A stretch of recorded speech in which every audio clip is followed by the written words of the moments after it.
Hello. This is my very first video for Laura Scout Coaching, and I'd be lying if I were to tell you that I wasn't nervous. But I'm going to do it anyway. Today I wanted to talk to you about two things. The first one I want to talk to you about is urges and what to do about urges in your life. Maybe you have the urge to check your Facebook all the time, or check your email inbox, or check some football score, basketball score, soccer or football, depending on where you are in the world. Or maybe you have the urge to clean, or the urge to eat, or the urge to drink. There's all kinds of things you might have the urge to do, and your goal is not to give in to those urges, but you keep on finding yourself doing so, and you're wondering why. I can tell you that I can relate to this so much because I frequently had the urge to eat. I had the urge to eat when I was feeling mostly negative emotions, but sometimes I had the urge to eat when I was feeling positive emotions, like if I was celebrating something. And over the past year, I have learned how to do something which I had never even heard of before, called allowing an urge.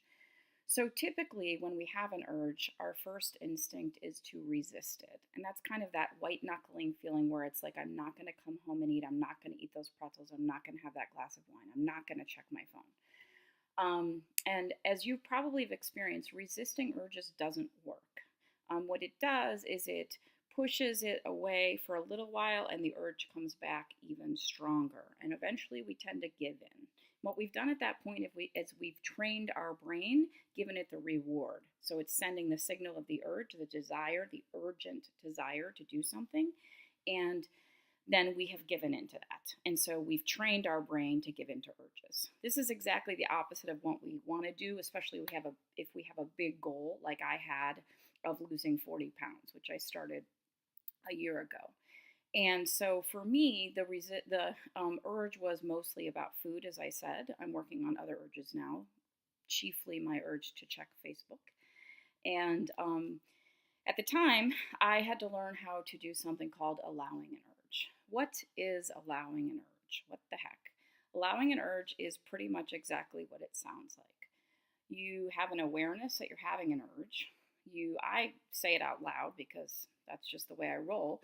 So I will say to my beautiful husband, honey, I really want to eat those goldfish. They smell good, they look good, and I really want to eat them. And instead of leaving the room or eating the goldfish or spending a lot of energy around it, I now pause when I'm having an urge, and I just pay attention to it, and I allow it to wash over my body. It may sound like torture, but it's actually not at all. It's really kind of fascinating, especially if you are thinking kind of like a scientist about your own brain. How fascinating, how urgent this desire is right now, and how does it feel? Where is it in my body? I usually feel my urges kind of in my solar plexus, but sometimes I feel them in the back of my throat or more in my gut. Those tend to be the places I feel them. So anyway, you sit there and you allow the urge, and it dissipates over time. And the amazing thing, the thing that is so mind-blowing to me, is that over time, the urges become less frequent and they become less strong. And nowadays, I very rarely have the urge to eat, which is different from hunger, of course, physical hunger. And when I do, I know what to do.